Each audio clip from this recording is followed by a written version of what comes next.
Salut, salut Clem, salut Jean-Mich, ça va bien?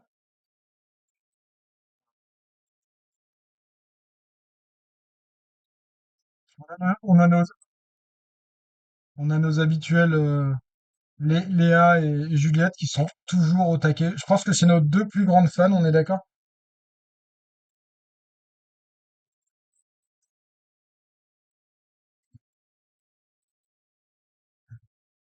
Comme elle est- Ah oui?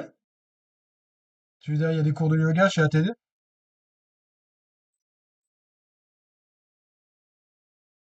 Au Mundo? Ah oui. Mais c'était pas Nicolas qui faisait les cours avant? C'est pareil, same shit. Ah.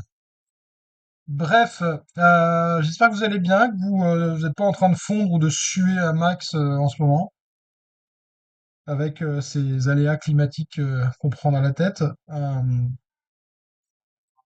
ouais, je crois qu'il fait que 38 demain chez nous à Grenoble, donc ça va aller.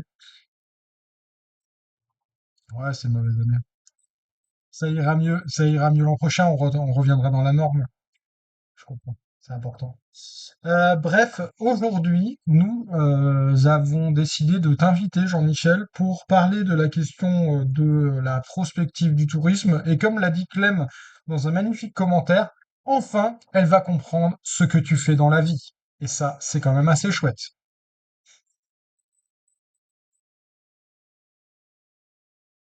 Ah oui, ouais,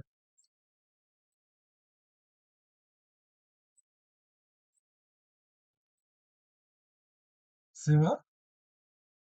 Vert et tout bleu. Ben, on s'entend, Et non? Moi, j'entends ouais, Jean-Mich. ouais.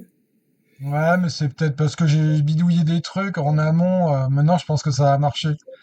En fait, pour être très clair, on m'avait fait des remarques en off en disant Guillaume, parfois on entend tes notifications de ton ordi, gna gna gna gna gna gna.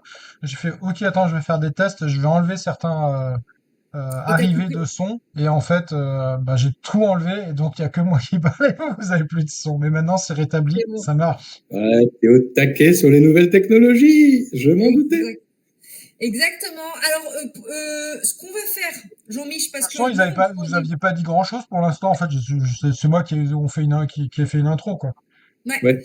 Comment ça va se passer? On est pendant une heure ensemble. L'idée, c'est qu'on décortique, bah voilà, un peu ce que tu fais et que on décortique un peu le sujet de la prospective, ton avis là-dessus. On prend en live les questions et remarques et autres du chat. Si tu les vois pas, t'inquiète, on les dira tout fort si tu te concentres sur ce que tu dis. Ce qu'on va faire, parce qu'on te connaît depuis longtemps avec Guigui et qu'on sait que bah, parfois tu aimes bien partir dans, dans des tirades et que ça peut être peut-être un petit peu long, on va se faire un petit truc de code entre nous. Si tu Un truc entends discret, un truc hyper un truc discret. discret, tu sais, voilà, pour se mettre au point, si tu entends un chien aboyer, ça veut dire Mhm. attention, c'est trop long, on a perdu le fil, coupe Ok, et repart sur autre chose. ok. Ok? C'est notre petit Ok. indicateur. Je Alors, préfère un chat, mais bon, c'est pas grave. C'est pas un vrai chien. En on plus. s'en fout. Donc pour commencer, t'es qui? Moi, je te connais depuis longtemps parce que j'ai fait l'IREST il y a quelques années. Ouais, ouais, vas-y, on l'avoue à tout le monde, t'étais mon prof. Ah ouais? Ouais, mais pas Énorme. beaucoup. Pas beaucoup parce que Ouais. moi, j'ai fait développement, aménagement touristique des territoires et c'est pas dans ce parcours-là que C'était il y a Jean-Michel 2 ans? intervenait le plus. Il y a 2 ans et demi à peu près, non? Oui, Quand tu c'était étais à 3 étudiante. ans quand j'ai été diplômée. Hmm. Quand elle était toute jeune. Bon, Donc, je sais que tu interviens à l'IREST, mais qu'est-ce que tu ouais. fais d'autre? T'es qui, Jean-Mich? Ouais, c'est super compliqué. En fait, j'ai eu plusieurs vies en réalité, et j'ai plusieurs vies professionnelles parallèles. En deux mots, vu mon âge avancé, au siècle dernier, j'ai bossé dans une société d'aménagement régional sur le Massif central, dans des études, des conseils en marketing, stratégie, développement touristique, dans une fonction de consultant, où j'ai eu l'occasion de faire la seule étude qui a été faite en France sur le patrimoine touristique des comités d'entreprise. C'est à cette occasion d'ailleurs que j'ai découvert l'existence de cet univers et notamment de la CCS. Après, pendant 10 ans, j'étais directeur de Spot Auvergne, qui était un observatoire du tourisme en Auvergne, mais pas un truc comme tous les autres. Ça aussi, on pourrait faire une émission spéciale pour casser un peu gentiment du sucre sur les organisations institutionnelles du tourisme. C'est Oh pas le non, but. c'est dur. C'est pas le but, mais pour dire à quel point mes amis de l'observation du tourisme dans les territoires, régions, départements et offices de tourisme sont prisonniers de leurs élus et donc, malgré leur qualité professionnelle, ne peuvent dire que des fragments de ce qui vaudrait d'être dit. Alors que j'avais la liberté absolue de dire tout ce que je voulais et de construire avec les potes des trucs assez sympas. Et donc, pour glisser sur la prospective, dès 2007, à l'échelle du Massif central en Auvergne, j'avais mis en place un club de prospective, on en reparlera peut-être un peu plus tard, Ok. avec des acteurs du tourisme du Massif central Des et pros animé uniquement? par Gilles Arnaud d'Audit France. Audit France, l'ancêtre d'Atout France. Ouais. Comment? Il y avait que des pros dedans ou il y avait aussi en fait des techniciens d'OGD et tout ça? Il y avait de tout, il y avait du technicien de GD, il y avait du pro, j'avais fait VVF par exemple, il y avait Thermoverne, il y avait des universitaires, il y avait un petit mix. J'avais composé ça avec amour et puis ça donnait un truc très sympa. On se réunissait une fois par mois de 18h à 23h dans un restaurant sympa de la banlieue clermontoise et on bossait comme des malades et on bossait entre les séances. Mais ça, c'est un des éléments de la démarche, de la méthode qu'on avait mis en Ça place. existe plus trop ça sur les territoires. J'ai jamais trop vu ça en fait aujourd'hui, tu vois. C'est une très bonne remarque. Si, alors il y a quelqu'un dont on reparlera plus tard qui fait un truc très chouette sur son territoire dans l'est du pays, mais j'ai pas connaissance qu'il y ait beaucoup d'initiatives de ce genre ailleurs en France. On était un peu fous, était un peu Tu veux dire en avec groupe. Nicolas François? Non, avec Séverine Porté sur l'ART Grand Oui, Est. oui, ouais, bon, c'est la même Oui, ah organisation, oui, mais oui, oui. Oui, oui, tout à fait. oui. Oui. Mais Mais c'est elle réunit au sein d'un club en fait, justement des ouais, pros et des acteurs un peu variés pour se réunir ouais, physiquement, bouffer et en même ouais. temps penser l'avenir. Alors, bouffer, je suis pas sûr. En même temps, en Alsace, il pourrait, hein. Ah, Mais grave. non, non, je crois qu'il travaille simplement. Nous, on avait choisi, comme on était en Auvergne, de manger en même temps. Et c'était très sympa et productif. Alors, pour la petite histoire, j'avais une stagiaire à l'époque qui m'avait accompagné dans cette histoire. Pardon, je me mets en panique. Téléphone. Ah, Je c'est pensais vrai. que c'était un chien qui aboyait. Non, Et, téléphone. et en fait, à la fin de cette aventure d'exercice prospective où Gilles Arnaud, donc nous avait vraiment bien accompagné, elle avait produit un truc que je pourrais vous envoyer pour le plaisir en marge, qui était scotchant sur le tourisme en Massif central en 2020, et c'est un régal de le relire en C'est 2021 ça qui est super aujourd'hui. intéressant hein, dans ces textes prospectifs à l'époque et quand tu les relis, Ouais, quand toi on relira tes textes en 2050, on pourra se marrer. j'y Ou compte bien. pas, ou pas. Ouais, non, c'est prévu. Voilà, donc ça, c'était 2000, de 2000 à 2010. J'étais dans cette fonction assez dingue, assez géniale, directeur de Spotoven, avec cette liberté d'action qui nous a fait faire des trucs magiques. Et en 2010, j'ai quitté mon Auvergne natale pour rejoindre Montreuil et travailler dans Dur. un organisme que tu as mentionné dans ton poste, qui est la Caisse centrale des activités sociales de l'énergie. C'est un truc bizarre que personne ne connaît vraiment, en fait, qui gère l'enveloppe des activités sociales, comme son nom l'indique, de l'ensemble des salariés de toute la branche des industries électriques et gazières, c'est-à-dire ceux qui produisent et transportent de l'énergie, à citer EDF, Engie, RTE, Enedis et j'en passe. Et donc, avec Souvent dans le jargon, on disait que c'était le CE de DF GDF, quoi. c'est Ouais, ça, par c'est ça. Non, mais c'est raccourci. ça. Du coup, c'est euh, quoi le lien un peu avec ce que tu faisais avant? Maintenant, tu alors, fais le mec qui alors, fout donc, des Noëls à Ah, Disneyland? c'est une planque, non, un ouais, peu. non, ah bah non, pas du tout, justement. C'est un peu pour ça que je suis là, d'ailleurs. Parce que précisément, ouais, je refais le film. Donc, dans ma première vie professionnelle à Somival, j'ai découvert le tourisme social. Je travaille enfin, j'ai eu des missions avec l'UNAT Auvergne, puis avec l'UNAT National, puis avec C'était pas les les acteurs études les des. plus rémunérantes. Ouais, mais en tout cas, c'est pas les plus rémunérants, je suis d'accord, mais c'est les plus dingues du point de vue humain. Intellectuellement intéressantes pour essayer de trouver des solutions. Ouais, intellectuellement et sur le plan humain, c'est d'une richesse assez dingue. Bon, je ne vais pas rentrer dans les détails, mais j'ai souvenir très fort d'une étude avec l'UNAT Rhône-Alpes qui a duré une année entière avec une mesure de l'impact économique et des comportements de dépenses des vacanciers sur l'été, l'hiver, où pendant toute l'année d'études, on a eu des naissances, des mariages, des décès au sein du comité de pilotage de ce travail. Et ça crée des liens. Ouais, non, voilà. Les Bref, détails sont c'est pas le négociés peu. sujet. Donc, je suis tombé dans le tourisme social, dans la relation intime avec les acteurs du tourisme social dans cette époque-là. Et ensuite, avec mon époque Spot Auvergne, j'ai travaillé en lien étroit avec le ministère du Tourisme de l'époque, la direction du tourisme, ce qu'elle était. Et on a travaillé sur notamment la mise en place par l'INSEE, avec l'INSEE, des fameuses enquêtes sur la fréquentation, etc. Sur le Bref, j'ai fait ça. CCAS, t'es en train de perdre Clem, là, quand je la vois. Non, et donc, en fait, découvrant le tourisme social, j'ai découvert aussi l'existence de la CCS à cette époque.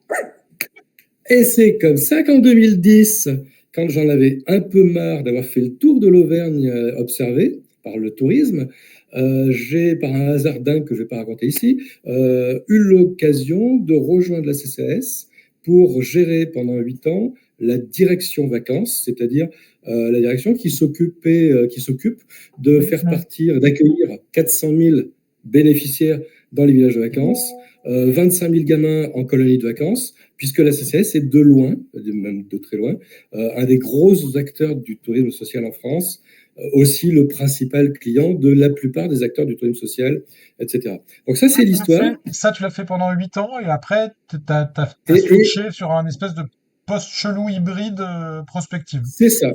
C'est ça. Donc j'étais totalement dans l'opérationnel avec un job totalement schizophrénique et totalement destructeur sur le plan de la santé. Et en 2018, le directeur général a réorganisé totalement l'organisme et m'a demandé de travailler directement pour lui pour lui amener de l'oxygène en travaillant sur les évolutions de la société et en embarquant dans une démarche de prospective.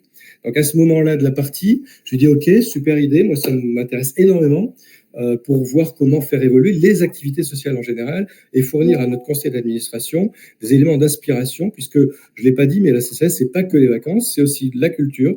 Le premier tourneur de France dans le domaine de la culture. C'est un acteur très présent dans l'économie sociale et solidaire sur différentes facettes et qui a à la fois un effet d'entraînement fort et un effet sur la société, sur les individus, avec une démarche d'émancipation. Et en fait, ce poste-là, un peu, c'est quoi, c'est chargé de prospective ou je sais pas comment tu l'appelles.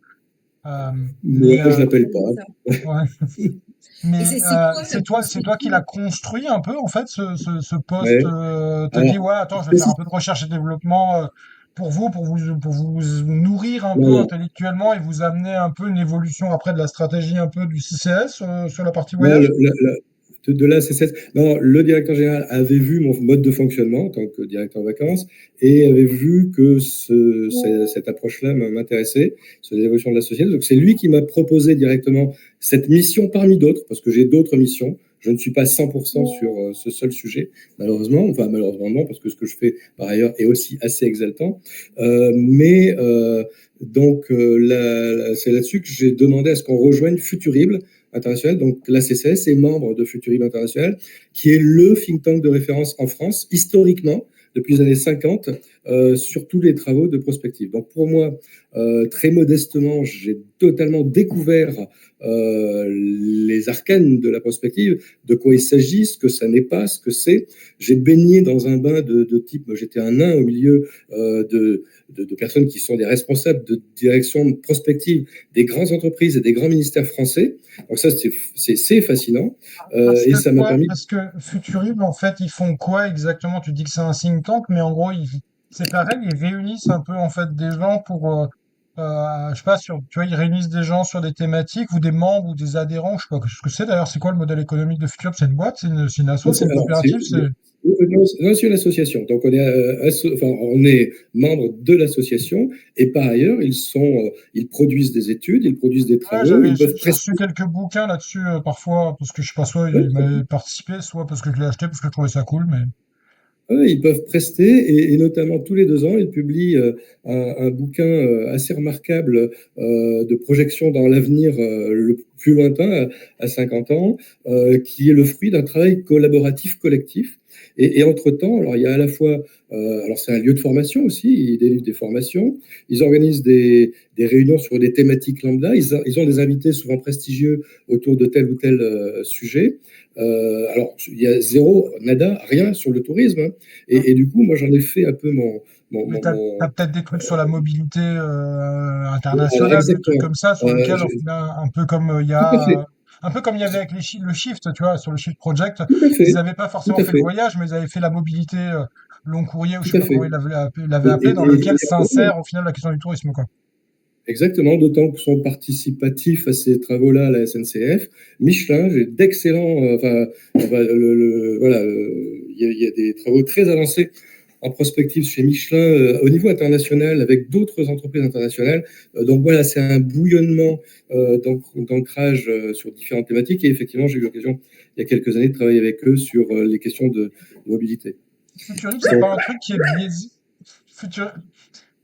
J'entends le chiot qui veut dire passe à autre chose. Moi, je veux. Non, mais, non, non, mais attends, c'est hyper intéressant sur Futurib. Mais je dis pas, j'ai pas dit le J'ai pas contraire. dit, t'as juste aboyé, c'est tout, c'est tout. Mais Futurib, est-ce que c'est biaisé politiquement, tu vois, par rapport en fait à des think tanks qui parfois sont quand même plutôt alors, croissantistes ou décroissantistes? Est-ce que Futurib, il y a quand même une posture un peu, parce que le Shift, tu vois, on pourrait se dire, bah, c'est un think tank, mais c'est un think tank avec une posture, quoi, tu vois, qui est de dire, ok, bah, il y a des limites ouais, planétaires, on va construire par rapport aux limites planétaires, etc., par rapport à ouais. Rousseau, machin ou autre, ou c'est d'autres postures, tu vois.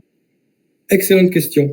Alors, il se trouve que le Shift Project a un project, comme son nom l'indique presque, qui consiste à shifter. Et il y a derrière, en arrière-plan, une intention affichée, Mhm. donc un projet. Là où Futurible est, j'allais dire, pour moi, un peu un phare dans la nuit, un peu le repère le gardien de ce qu'est une démarche objective et j'allais dire quasi scientifique, même si on l'évoquera plus tard peut-être, ça n'a rien de scientifique au sens absolu. La seule chose qu'il faut savoir sur la prospective, c'est que précisément pour faire des travaux de prospective intéressants, il faut avoir une rencontre, une connexion entre des individus, des participants, des contributeurs de couleurs, j'allais dire, très multiples, très Oui, diverses, qui portent des courants différents. Et donc, effectivement, ce que j'ai trouvé remarquable dans les ancrages avec Futuri, même s'il y a des grandes entreprises et des ministères, c'est globalement, on traverse des courants extrêmement contrastés avec des francs-fanats de l'écologie pur sucre et des totales croissants, adeptes de la croissance qui sont mélangés et qui échangent autour des thématiques données. Sans se Ça, taper c'est sur la très gueule. puissant. Et pas du tout, précisément, puisque la nature même de l'exercice consiste à s'écouter mais concrètement, en collectivement. fait, c'est quoi la prospective? T'es une espèce de Madame Irma du Euh, tourisme. Genre, tu fais tout plein Pas d'études, forcément tu que du mélanges tourisme. des chiffres. Je sais pas, non, tu alors, crées des modèles et tu peux nous dire comment il sera le monde. ouais, non, pas du tout. Pas du tout. Pas du tout. Donc, alors, précisément, ce que n'est pas la prospective, il faut peut-être commencer par là. Qu'est-ce que ça n'est pas? C'est pas un exercice de lecture dans une boule de cristal, hein, c'est pas un exercice de prédiction, surtout pas. C'est pas ce qui pourrait advenir ou ce qui va advenir, on n'en est pas là. C'est pas un exercice de futurologie. On parle souvent de futurologie, ça n'a rien à voir. Ce qui est la futurologie, c'est fondé sur l'imagination uniquement. C'est pas une prévision parce qu'on ne prédit pas l'avenir. L'avenir n'est pas écrit, hein, Ah c'est bon? les hommes, les Quoi? femmes, nous, vous, la société. Non, Mais non, mais Attends, attends, attends. qu'est-ce que tu racontes? Quoi? Il n'y a pas Dieu qui a l'avenir, mis un truc pour nous, qui est prêt? l'avenir n'est pas écrit. Non, je suis désolé, hein, moi, indépendamment des obédiences des uns et des autres, l'avenir n'est pas écrit. C'est quand même, c'est pas la peine de faire de la prospective si tu considères que, bah ouais, attends, il y a forcément un truc qui fait que c'est Il y a un prévu, grand quoi. tout ça, Non, quoi. ah, non, nous, il n'y a pas de Est-ce grand que tu tout. crois, est-ce que tu as un ami imaginaire comme le dit Sky sur Thinker You? C'est Ça veut dire quoi? Est-ce que complexe. tu crois en Dieu?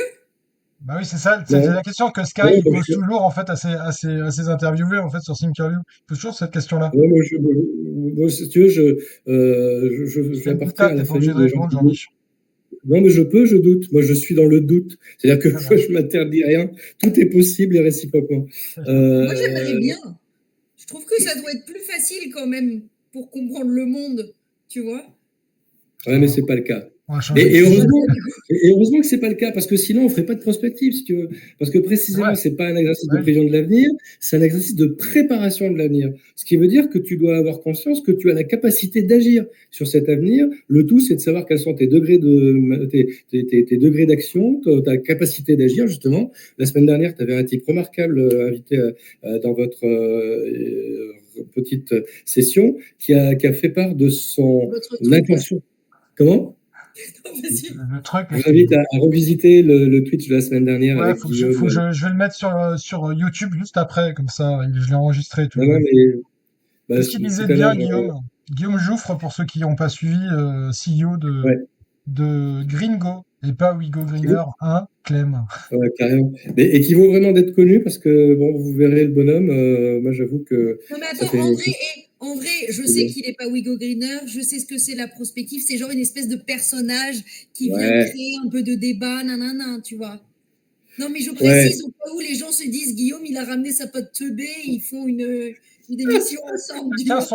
Chacun son rôle, Accroche-toi. Clem. Donc, puisqu'on n'a pas de prévision de l'avenir, mais une vocation à préparer l'avenir, il s'agit de définir quelles sont nos marges de manœuvre. Il s'agit de repérer nos marges de manœuvre pour voir comment agir et travailler sur cet avenir. Donc, la prospective, en fait, c'est assez bêtement un réducteur d'incertitude. C'est pas un cahier de recettes, ça n'affirme rien. Ça suggère, ça propose des évolutions possibles, des futurs possibles. D'ailleurs, pour la petite histoire, futurible, c'est la contraction de futur possible. Et donc, il s'agit collectivement de travailler sur l'identification de ce que sont ces futurs possibles avec des méthodes de travail qui sont avant tout, je crois qu'il y a un truc qu'il faut avoir en tête, c'est que la prospective, c'est surtout un état d'esprit. C'est un état d'esprit, c'est une capacité à se projeter, c'est une ouverture complètement Une permanente ouverture et une curiosité, quoi, pour justement des s'ouvrir, en fait, sociétés le aux truc autres. assez large et pas se dire c'est juste ça que je veux, mais d'être Voilà. très large, quoi. Et se balader avec son stock son panier de préconçus voilà. Donc ça, il faut poser ça de côté et se dire voilà qu'est-ce qui peut nous pendre au nez et quelles sont les manières d'agir. Donc en fait, faut être super méfiant par rapport à toutes les certitudes un peu trop ancrées. La seule certitude qu'on a, c'est que tout peut arriver. Le tout est de savoir comment on peut agir pour favoriser tel ou tel avenir possible. Et tout ça, avec énormément d'humilité. Et ça, c'est un point marquant de toutes les personnes qu'on peut croiser chez Futurible, c'est que personne ne prétend dire ouais, oh bah là quoi. Et y compris, c'est donc c'est des lieux dans lesquels il faut jamais dire il y a qu'un faucon, on a toujours fait Ouais. comme ça, donc il faut Si, bien continuer. sûr, mais il y a une trajectoire. Ça me fait penser un petit peu, par exemple, aux différents scénarios du GIEC. Il y a quand même une Ouais, trajectoire sur laquelle on est et que si on maintient cette trajectoire, il y a bah moyen non. qu'on aille vers. Bah, je veux pas te décevoir, Ah, mais vers un il y a monde à des 4 trucs. degrés, tu vas à plus 4 degrés, tu veux dire? Moi, par exemple, tu vois Alors, ce que je veux dire? Ouais, il y a des, il y a effectivement des éléments qui sont intangibles et effectivement, je crois qu'on est mal barré au niveau climatique pour les 3 prochaines décennies, voire un peu au-delà. Pour autant, si aujourd'hui on appuie sur les freins, par exemple sur cette thématique-là, qu'on change, mais c'est pas gagné, ça sera pas la semaine prochaine, ni l'année d'après, on peut faire qu'en 2100, ça soit un petit peu moins périlleux que la direction qu'on est en train de prendre. Oui. Euh, voilà. Mais il y a toute une série d'éléments qui sont les déterminants sur lesquels un certain nombre d'éléments peuvent arriver. Tu peux avoir l'élection d'un fou à la tête des États-Unis, par exemple. Ah ben non, ça c'est fait, ça Alors, c'est fait. En France, peut-être, en 2027. Ah, ça peut, bah, oui, enfin, Ben oui. ouais. Euh, euh, Pour revenir un peu là sur la question prospective et tourisme, tu disais qu'en fait, toi, tu avais lancé cette initiative dans le Massif central, mais qu'à part ça, il ouais, y avait quand même pas grand-chose qui existait en fait sur la question. Et pendant longtemps, ouais, bah, tu vois, à part faire des schémas de développement touristique à 5 ans en fait dans les territoires, sans forcément avoir un regard beaucoup plus lointain, il n'y a pas eu ouais, grand-chose. Et d'un coup, là, ouais. ça s'est réveillé limite il y a 3 ans, peut-être, il y a 3 4 ans, ça a commencé à 5 se ans. réveiller avec 5 ans. tous les organismes, Ouais, donc en gros, post-Covid, tout le monde s'est dit, ah, maintenant, c'est il faut ça. faire de la prospective à Tout France, ADN Tourisme, machin, machin. Ouais, La RT Grand c'est- Est qui devient ouais. limite la région qui s'intéresse à la question de la prospective à fond et tout. Qu'est-ce qui s'est passé? C'est le Covid, en fait, qui a provoqué tout ça? C'est autre chose? C'est quoi ton regard là-dessus? Ah bah, c'est pas mon regard, c'est le regard des prospectivistes et dans le cadre de Futurible que j'ai rejoint en 2018. On a commencé nos travaux. Alors, pas un aveu, moi, les premières réunions auxquelles j'assistais, je rentrais chez moi le soir avec le moral dans les chaussettes, hein, parce que Mais c'est quoi? Ça veut dire globalement, qu'en gros, l'histoire, c'est que ça vient, c'est parce que toi, t'es rentré en 2018, donc t'as commencé à en parler, etc., et que les gens dans non, le non, non, tourisme ont non, non, non, commencé à pas du tout, s'intéresser. non, non, T'as ce pas poids-là? du tout, pas du tout. Non, non, non, non, pas du tout, du tout. Laisse-moi avancer. Donc en 2018, j'arrive dans de la Ah bah démarche oui. prospective et je découvre cet univers, ces acteurs, etc., que je ne connaissais pas, et je vois l'état d'esprit, le frémissement, les réflexions sur les horizons 2040, 2050, passionnant. Et puis il y a le Covid. Ok.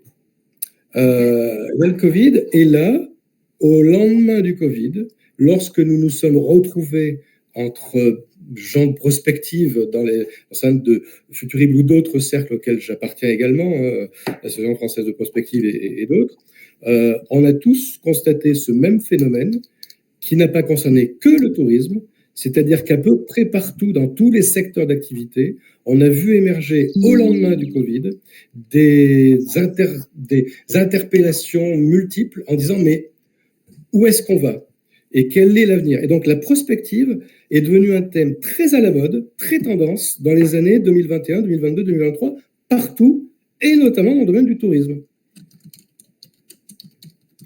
Si ça répond à ta question. Ouais, Donc ouais, c'est ouais, pas ouais, c'est général, c'est transversal en fait sur plein de secteurs. Donc, la crise Covid a été un élément ouais, déclencheur d'une prise de conscience générale dans tout secteur d'activité de la nécessité de se projeter sur l'horizon et d'envisager les avenirs possibles, de regarder de quelle manière ok, interagir ok, sur ces avenirs possibles. ok. Alors, pour éclairer aussi sur la question, en 2020, comme tout le monde, en avril 2020, j'étais au fond de ma tanière, enfermé pour cause de confinement. Le directeur général de l'organisme qui m'emploie m'appelle en me disant qu'est-ce qu'on fait cet été pour nos villages de vacances, puisqu'on gère quand même un bon Ouais, nombre de villages de vacances, etc. Et je lui dis, bah, comme ça, moi, à chaud, je suis incapable de répondre. Par contre, je vais regarder, et à ce moment, à cette même date, avril, mai, juin, avril, mai, Futurible a mis en place à distance un groupe de réflexion d'experts qui a produit une réflexion sur l'après-Covid. Et cette réflexion a été terriblement perturbante et impactante. Eux ne parlent pas du tout de tourisme. Qu'est-ce que j'ai fait? Je me suis inscrit dans leurs pas et j'ai converti leurs analyses en les interprétant à la sauce tourisme.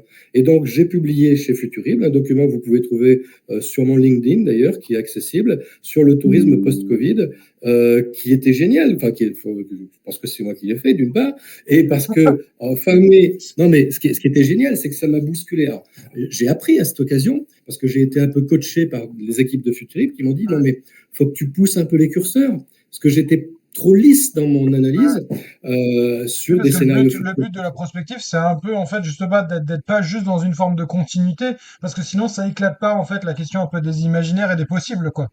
Exactement. C'est de ne pas. Puis on a tous assez mécaniquement, assez naturellement, une sorte de déni de ce qu'on appelle en prospective les signes noirs. C'est-à-dire des choses qui nous pendonnaient, qui explosent et qui étaient totalement imprévisibles et qui Ouais, renversent complètement la table. ouais. Donc ça, là-dessus, l'exercice que j'ai fait, je vous invite à le lire, qui est accessible gratuitement hein, sur le site de Futurible, j'ai fait cet exercice-là et je me souviens, donc en juin, il y a eu un super belle audience. Et tout le monde, mais tout le monde dans le monde du tourisme me disait, mais c'est n'importe quoi, c'est complètement barré. Et relisez-le aujourd'hui, vous verrez, c'est pas, enfin, c'est moi qui l'ai produit, mais j'ai juste pompé, traduit les propos de Futurible, et j'ai été aidé par l'équipe de Futurible qui m'a fait pousser les murs. Donc c'est un travail collaboratif qui est super intéressant et qui vous permettra d'avoir une approche, une vision d'un type d'exercice de prospective. Mais la prospective, c'est plein de choses différentes. C'est à la fois ce type d'exercice, c'est des exercices de design fiction. Ici, vous avez un truc assez sympa. Je ne sais pas si vous le voyez parce que c'est tout Non. Pas petit. trop, mais vas-y, raconte. Vestige du futur, ils se sont livrés à l'exercice avec des dessinateurs experts à dessiner ici le journal de Quimper le 3 janvier 2048 Et donc, on est sur la rétrospective de ce qui s'est passé entre 2042, 2048, etc., avec des illustrations très concrètes d'éléments de la vie quotidienne. C'est d'ailleurs de cette mécanique-là que je me suis inspiré pour faire le truc sur lequel tu allais me poser la question pour la RT Grand Est, en faisant le journal 2050 rétrospective 2050 en RT Grand Est. C'est de la alors là, pour le coup, on est totalement dans l'imaginaire, mais en ayant totalement ancré cet imaginaire sur des réalités de futurs possibles. On n'est pas dans de la fiction pure sucre. On est sur le fait d'avoir, par exemple, j'ai inventé, si vous avez amusé à le lire, un parc naturel régional qui n'existe pas aujourd'hui, mais qui pourrait tout à fait exister. J'ai converti une invention qui est en mode test actuellement dans le monde ferroviaire, en la transposant comme étant un système qui s'est généralisé en 2040, etc. Donc ça, c'est un exercice qui donne à voir et qui a comme intention de provoquer du débat par le fait de mettre sur la table des futurs possibles qui peuvent choquer certains, ou d'autres diront ouais, non mais attends, là il a quand même un peu manqué d'imagination, il n'y a pas de révolution technologique, enfin si, il y en a, mais elles sont effacées par le retour à une certaine humanité. Du moins, Le quotidien, l'objectif, c'est juste d'aller faire du fric et de faire de la promo pour faire venir du monde, et comme ça, on fait des retombées économiques. On n'a pas trop envie de se prendre la tête, en fait, de réfléchir au futur. Qu'est-ce que tu penses de ça? Oui, non, je suis assez d'accord avec toi. C'est-à-dire qu'il y a eu effectivement ce grand courant de la prospective. Je dois d'ailleurs signaler qu'à cette occasion, ADN Tourisme a fait un travail méthodologiquement extrêmement intéressant. Le choix du thème et la sortie, je pense que ça vaut d'être mieux capitalisé, mieux exploité. Ouais, c'est utilisé demain par les directeurs d'OT ou même à ADN. Est-ce qu'ils font vivre ce truc pour continuer à réfléchir et à débattre avec les directeurs des OGD? Pour moi, ça devrait être un outil fondateur, fondamental de leur réflexion. Mais après, ils ont fait un très très bon. Comment? Mais c'est pas le C'est pas le cas. cas. Ah bah, ils ont fait un très très bon travail. Moi, il m'appartient pas de juger l'utilisation qu'ils font du travail excellent qu'ils ont réalisé. De la même manière On a le que droit de tout juger, on a le droit de dire que c'est con quand même, c'est un peu un truc raté, de dire ok, on fait une super étude, on pond un truc assez cool et tout. Derrière, en fait, ça reste pour caler un meuble, quoi. Ah ben ça c'est, tu sais, Non, j'ai pendant l'habitude, hein, quelques je suis années, consultant, donc je sais ce que eh ben, deviennent les études. j'allais te dire, pendant quelques années, j'ai été consultant et je sais ce que sont les études qui servent à caler les meubles. Sauf qu'aujourd'hui, on les imprime plus forcément. Donc ça J'ai cale plus cru grand-chose. me dire, mais qu'est-ce qu'il raconte? Qu'est-ce que ça veut dire caler un meuble? Mais vas-y, j'ai compris en fait. C'est comme vous travailliez dans le siècle d'avant et on imprimait des trucs. Bah, je peux même te dire que dans les cahiers des charges des appels d'offres, il y a marqué à la fin, livrable, il faut imprimer 3 fois tel ou tel livrable, à tel format, etc., relié, etc. À l'époque, il y avait ça, en fait, dans les livrables, et ça existe encore. Là, j'ai vu une mission dans les Ardennes, je crois, et à la fin, Pour lesquels la j'ai eu des continuité des deux autres. Oui, tout à fait. Mais justement, qui a cette caractéristique, c'est la caractéristique d'ATD, d'être une synthèse des différentes familles d'acteurs du tourisme. Opérationnalité, quoi. Mais c'est pareil, tu vois. En fait, ATD, on est tous les trois dedans, mais on pourrait se poser la question de comment on fait vivre maintenant ce truc-là, quoi, dans la durée auprès des acteurs, pour justement, en fait, continuer ce travail lié à la prospective auprès des acteurs, pour créer justement le débat sur l'avenir des métiers, etc., etc. Et finalement, on a créé notre doc, et maintenant on fait bon, on s'assoit un peu dessus, quoi. C'est dommage, alors que, bon, c'est une question de ressources, etc., mais bon, il y aurait peut-être un truc à faire aussi. Alors, nous, enfin, on s'assoit pas dessus, moi je l'ai à côté, mais je connais. C'est ton sujet de quotidien.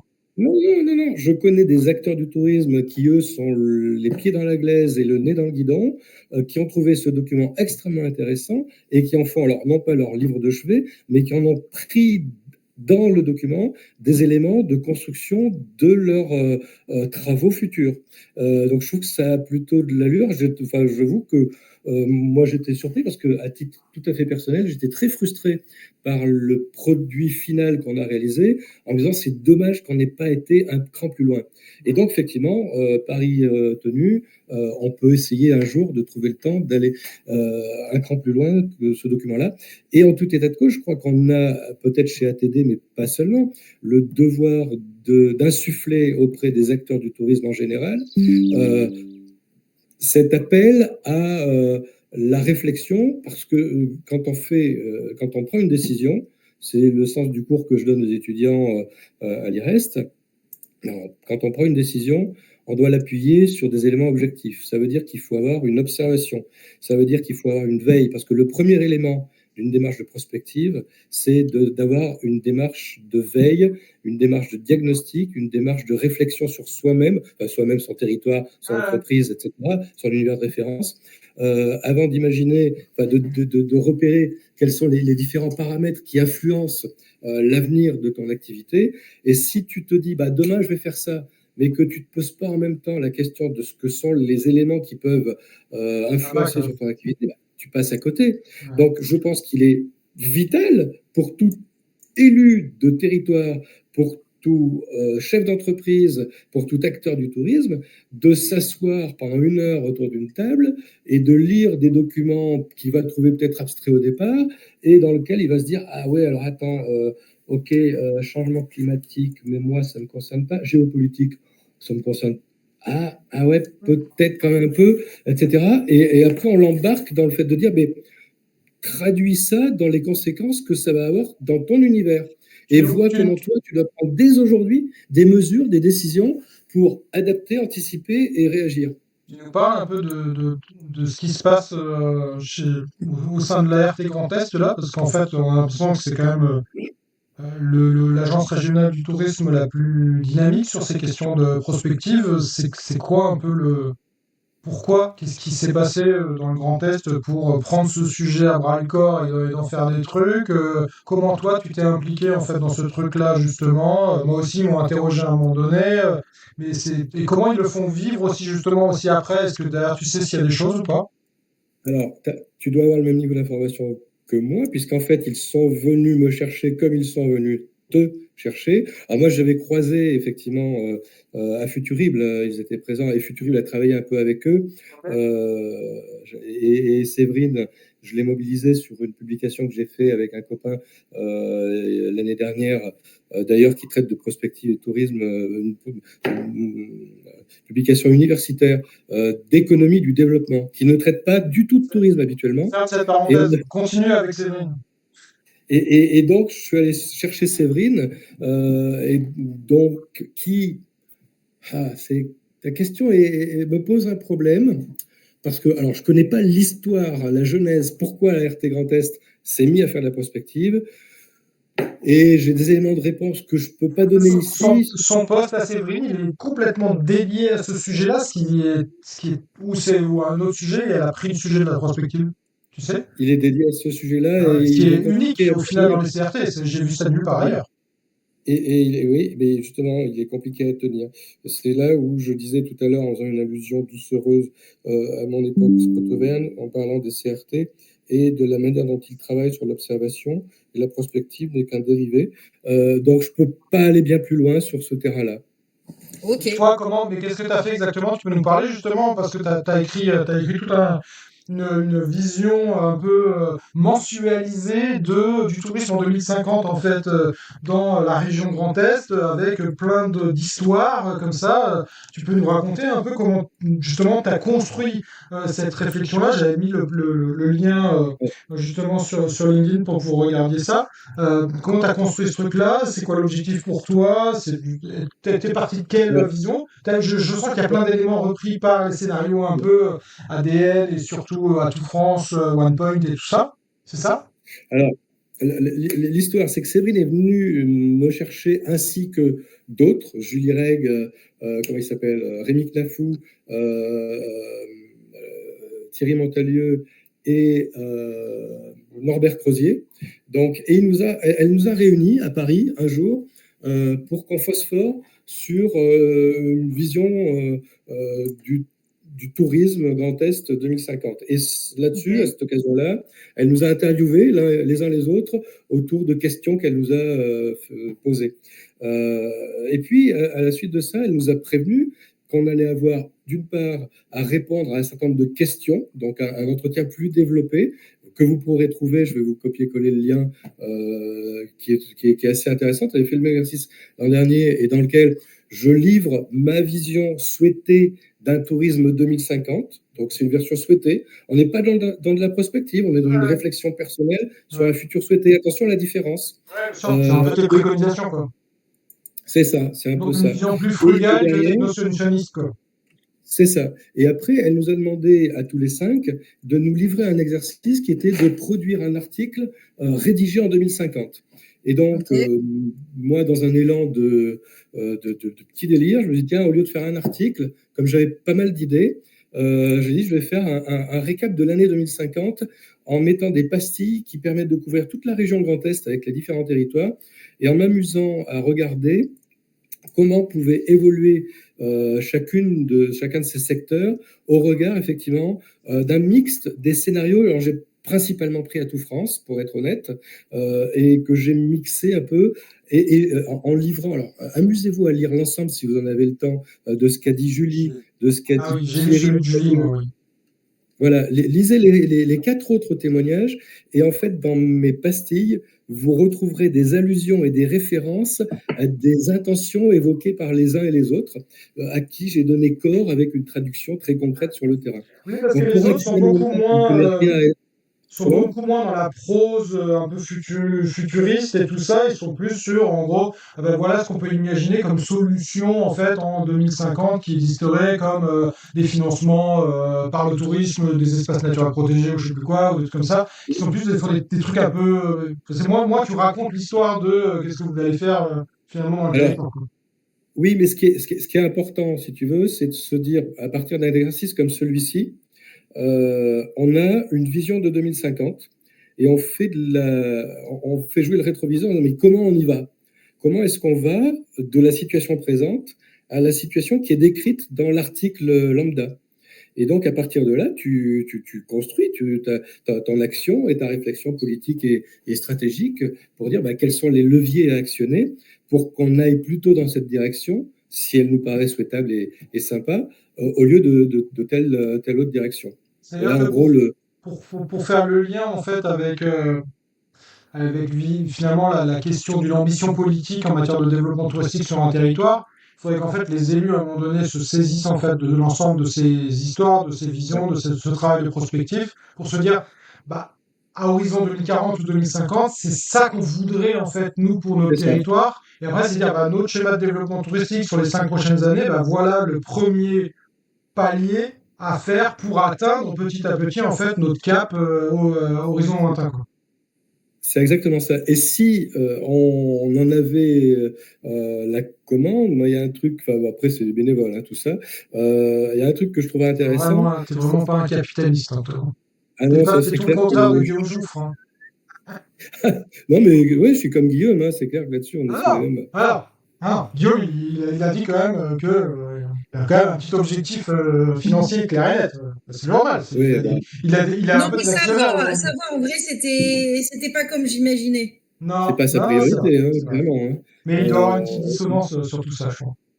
Ouais. Oui, tu lui reposeras la question, tu verras que c'est pas. On ira boire des coups à Angers pour en parler. Bon, voilà. Donc tout ça pour dire que ce qui pourrait être intéressant, c'est de produire le numéro équivalent à celui que j'ai produit, mais dans une version radicalement différente, qui donnerait à voir, par exemple, des hébergements touristiques qui seraient tous en 4 et 5 étoiles avec des prix exorbitants, fréquentés par des clientèles exotiques, avec des populations qui n'ont plus accès aux loisirs. Direction qu'on pourrait prendre si on écoute certains acteurs qui sont très bruyants actuellement dans le paysage.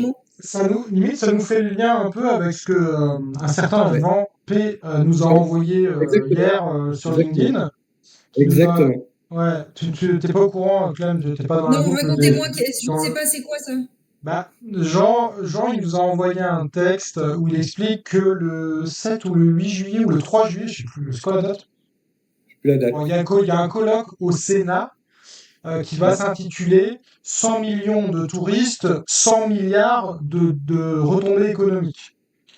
Et qui est en gros d'essayer d'échanger avec, j'imagine, les sénateurs ou peut-être les parlementaires dans son sens, je n'ai pas trop compris, sur la question de l'avenir de la stratégie touristique de la destination France, avec en gros une vision qui est très croissantiste en disant bah, nous, ce qui nous intéresse maintenant, c'est de passer de 70 milliards de retombées économiques à 100 milliards de retombées économiques du tourisme en France. Porté par l'Alliance française du tourisme. Voilà. Et en fait, la question, c'est à quel moment on va.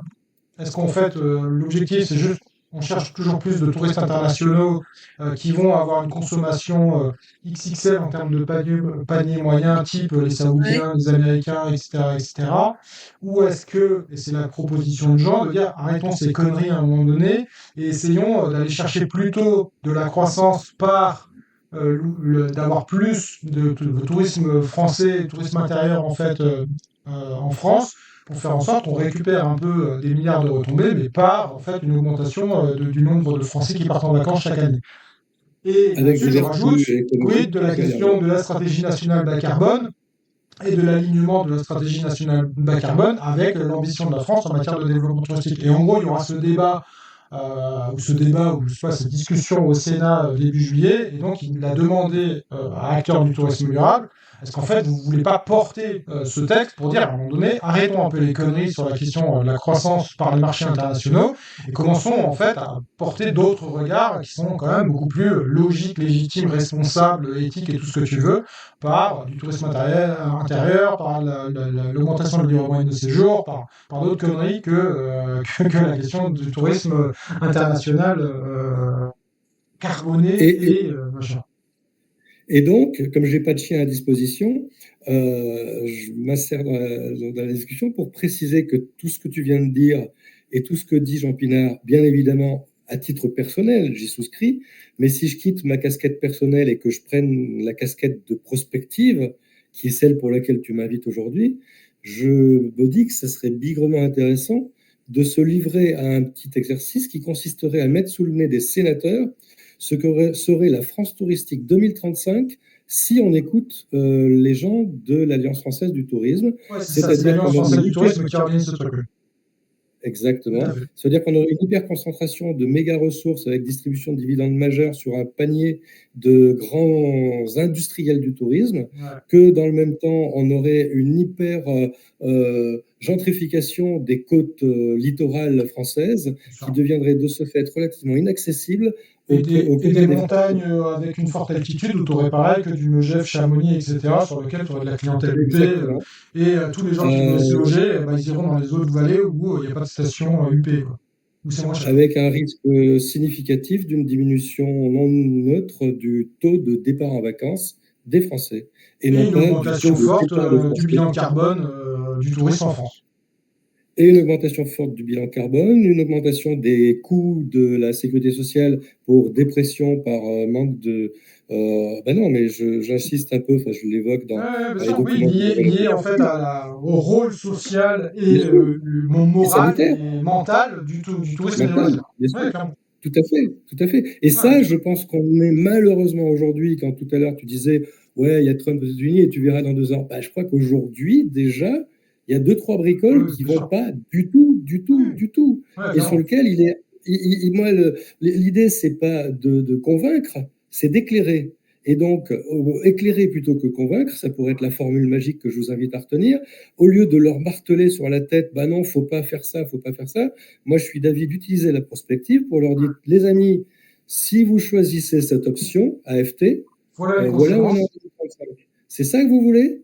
C'est-à-dire un ruissellement sur un noyau d'opérateurs industriels au détriment du reste de l'économie, du tissu territorial, d'une part, du tissu social, d'autre part, avec des éléments sanitaires multiples. Bref, en tout cas, voilà, c'est un exemple d'application pratique d'un exercice de prospective.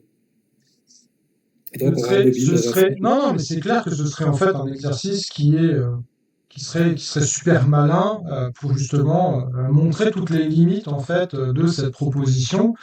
Mais là, c'est là où je vais dans le sens en fait de ce que dit Jean, c'est qu'à un moment donné, il faut clairement qu'on aille quand même prendre la parole par rapport à ça, parce que finalement, sinon, bah, c'est comme à l'époque de la science-fiction, où en gros, les seuls trucs qu'on pousse, c'est la technologie, solution ou de la guerre, etc. Et en fait, il n'y a que ce schéma de pensée-là. Et là, en fait, si on laisse la parole en fait à l'Alliance du tourisme ou à tous ces gens-là, en fait, ils vont nous emmener tous les décideurs vers ça, vers cette vision-là en fait du tourisme, alors qu'on sait que bah, il y a quand même potentiellement des murs en face, quoi. C'est une des raisons d'être, à mon avis, d'acteurs du tourisme durable, que d'avancer des options alternatives crédibles, économiquement viables, avec des vrais impacts économiques positifs, mais des conditions environnementales et sociales et culturelles qui garantissent des équilibres. Donc, pour moi, c'est là-dessus qu'il faut être. Et c'est ce qui fait que dans les travaux d'Atout France, euh, je pense qu'il faut qu'on les revisite, qu'on les reprenne, qu'on les mâchonne, qu'on les remâchonne, et qu'on identifie tout ce qui fait qu'on pourrait reconstituer une stratégie souhaitable pour la glisser discrètement dans les cartons de ceux qui, pour l'instant, pendant encore quelques semaines, sont en charge d'un ministère ou ceux qui s'occupent d'une agence d'État. Et comme tu le sais, par rapport en fait à ATD, je suis complètement d'accord sur le fond et sur l'idée qu'il faudrait ça. Est-ce qu'on a une capacité, un peu comme limite les shifters, bénévolement, de se regrouper pour essayer en fait de travailler bénévolement en tant qu'expert, en membre d'ATD, voire un peu extérieur, sans financement, parce que tu te doutes bien que c'est pas Atout France qui vont nous financer en fait ce genre d'études pour contrer limite ce que d'autres disent au-dessus, quoi.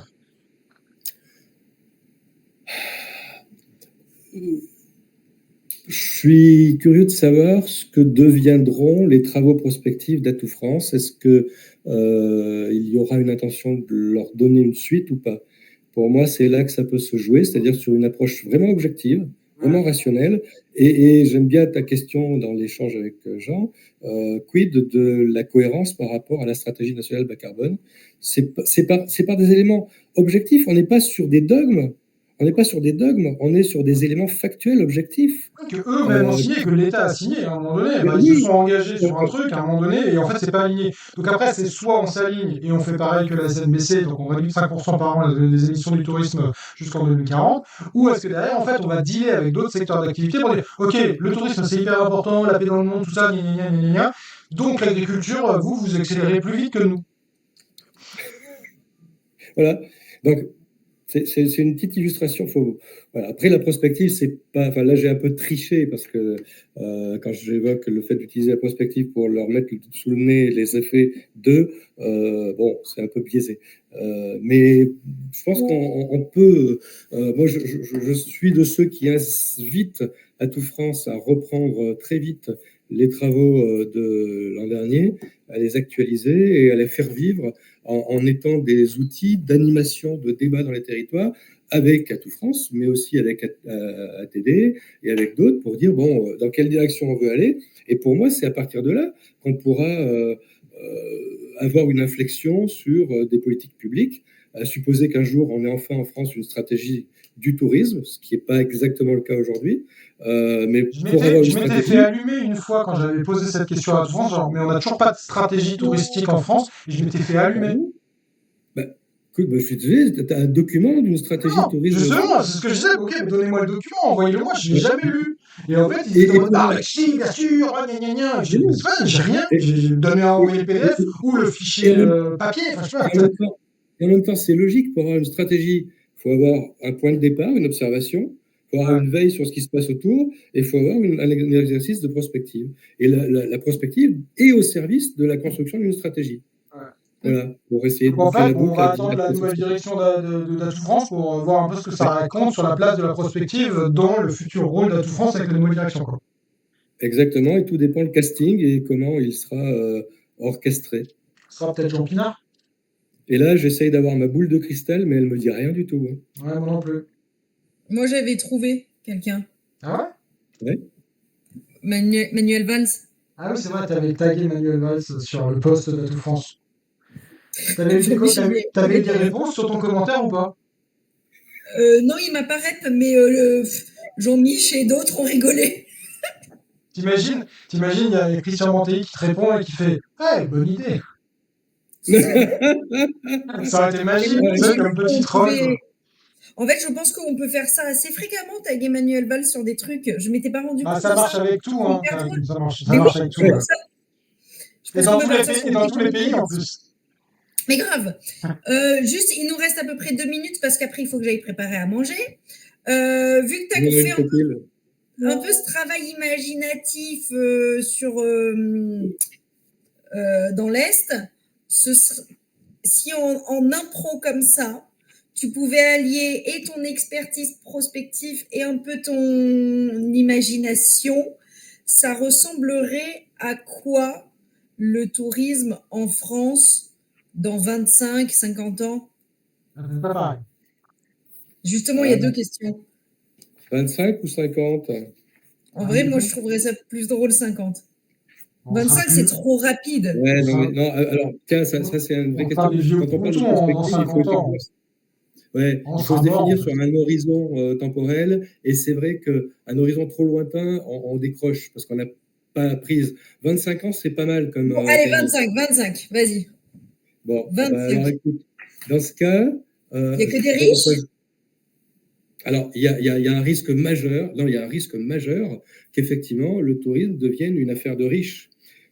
Si on continue sur les trajectoires qu'on est en train de nous dessiner avec la rencontre qu'évoquait Guillaume tout à l'heure et des intentions naturelles moi j'imagine assez facilement, ce qui serait pas une très bonne nouvelle, une côte d'Azur saturée d'hébergement 5 étoiles avec de la clientèle asiatique, une côte occitane saturée de clientèle indienne à haut revenu dans des équipements pareils, dans des resorts 5 étoiles, et plus d'accès aux plages par les clientèles, ou un accès très Par les limité pauvres. aux clientèles françaises, etc., etc. Des équipements, tu sais, l'écotourisme, c'est super sympa. Moi, je suis fan, sauf que c'est des trucs qui vont devenir tellement, Des cabanes de bah, riches dans les bois? c'est un risque très significatif. C'est le genre de On ça. voit on voit la disparition des campings municipaux et de tout équipement. Parce qu'il y a souvent eu en France une énorme confusion dans le vocabulaire entre niveau de gamme et niveau de confort et qualité. Pour moi, on doit proposer en France des hébergements de grande qualité dans tous les niveaux de gamme, y compris en entrée de gamme. Et très souvent, les politiques touristiques de développement des territoires se sont concentrées sur des montées en gamme pour avoir une progression du panier moyen, pour des retombées économiques, etc. Pour moi, c'est catastrophique pour l'économie touristique française et pour la clientèle française.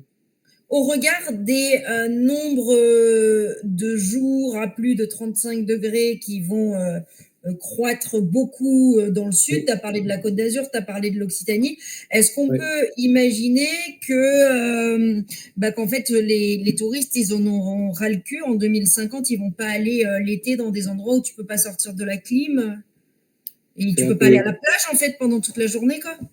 C'est vrai. Après, moi, il y a un petit sujet qui pourrait valoir d'être posé sur la table délicatement, c'est la question du temps scolaire. Et on pourrait, mais aujourd'hui, on le regarde à l'heure d'aujourd'hui, avec des réflexions qui commencent à se mettre sur la table pour l'an prochain sur le temps scolaire. Moi, j'ai plutôt envie de réfléchir à l'horizon 20 ans avec les conséquences que tu évoques en termes de réchauffement climatique, en disant, bah tiens, et si on faisait péter complètement toute cette logique-là et qu'on fonctionne totalement différemment avec un temps de ce que sont aujourd'hui les grandes vacances qui seraient des vacances et d'autres vacances longues, plus souvent, ça j'ai jamais entendu ça nulle part, je le mets sur la table délicatement en disant en fait on aurait plusieurs fois dans l'année des séquences de 3 semaines de respiration. Bon, c'est un petit délire, hein, garantis pas. Je pense que c'est quelque chose où la NMSM où les acteurs des stations de ski seraient assez favorables. Ils parlent souvent en fait d'élargir en fait les vacances, en particulier sur les zones où il y a un peu de neige, pour justement améliorer en gros la rentabilité des câbles en station. Donc ça, c'est complètement ok là-dessus. Ouais, mais on parle de 2050, il y aura plus de neige. Oui, d'une part, et en moyenne station. Dans les stations hautes de altitude, il y en aura toujours. Mais justement, elles ne seront plus accessibles qu'à des personnes à très haut revenu. Voilà, bref. Donc tout ça est passionnant. Et comme il est l'heure de rejoindre le copil des UTD, Ah, c'est vrai. on va Ouais, j'avais oublié. Ouais, il est C'est l'heure vrai. d'aller bouffer surtout. Non, mais c'est vrai, on on a, va on a être un Non, en vrai, copil. méga intéressant. Ce serait cool si tu peux faire ce travail-là aussi de lier l'imagination et un peu la prospective. Et quand tu as décrit un peu du tourisme en 2100, tu reviens nous raconter ta petite utopie ou dystopie. Ça pourrait Ouais, être hyper. ouais, ça peut être marrant, mais le problème, c'est que si tu veux, moi, je sais qu'en 2050, j'ai une toute petite chance de pouvoir constater ce qui se passera. En 2100, je suis à peu près, moi, je suis même totalement convaincu que je ne serai pas là C'est pour le sûr. voir. Nous Donc, aussi, si moi, On lui dit, justement, Guigui, qu'il sera pas là. non, mais nous non plus, on sera plus là en Bah 2100. non, mais on s'en fout, c'est pas grave. Le monde, il est censé continuer à tourner après nous, non? Ah, c'est pas ceci dit, sûr, hein. je vous invite vraiment, parce que voilà, pour être très clair, hein, l'exercice que j'ai fait pour Séverine Porté pour l'ART Grand Est, j'ai pris un plaisir de dingue à rédiger ces 11 articles. Quand on se met en configuration mentale de réfléchir sur l'avenir, qu'on travaille un peu le sujet, hein, c'est un vrai bonheur. Et je vous invite à vous livrer à l'exercice un jour, à rentrer dans la bulle de l'exercice prospective et à surtout essayer d'entraîner autour de vous les gens à prendre ce réflexe de la projection dans l'avenir. Ça a des effets assez amusants, y compris sur la vie quotidienne. Dernière question en lien avec ça, et après je fais une dernière annonce. Dernière question, c'est quoi ton auteur de science-fiction préféré? Philippe Cadic, sans aucune hésitation, mais bon, Très bien. Et c'est sinon, quand même le dernière. maître. Hein. Non, très bien. Ah non, pardon. Ah, Isaac, on s'attendait grave à une réponse courte. Isaac Asimov. Non, c'est lui le grand maître. Très bien. Philippe Cadic en deux. Et dernière annonce, on fait notre dernier live de la saison, on va dire, avant l'été, la semaine prochaine, jeudi, avec Jules, alias Julien de Labaca, pour parler de la question de la mobilité touristique. C'est un expert en mobilité, train, etc., etc. Il se balade jamais sans son Brompton pour aller voir toutes les initiatives en Europe de mobilité à la fois touristique, mais aussi de mobilité du quotidien. Et on fera sûrement peut-être aussi des réflexions sur le lien entre ces deux trucs-là. Donc ça va être intéressant, c'est jeudi à 13h la semaine prochaine. Cool. On Merci se à tous les reparle. deux, Ok. bon appétit, et nous on se retrouve dans 3 minutes, je sais pas, c'est à 14h ou c'est à 14h30 le copie du TD? Moi j'avais noté 14, mais Bon, on bah, va on va y revoir. aller alors, hein, pour pas être trop en retard Alors, tous hein, les deux, quoi. allez-y. Allez, Allez, bon app à moi. bisous, Ciao. Allez, salut! ciao les enfants, à bientôt.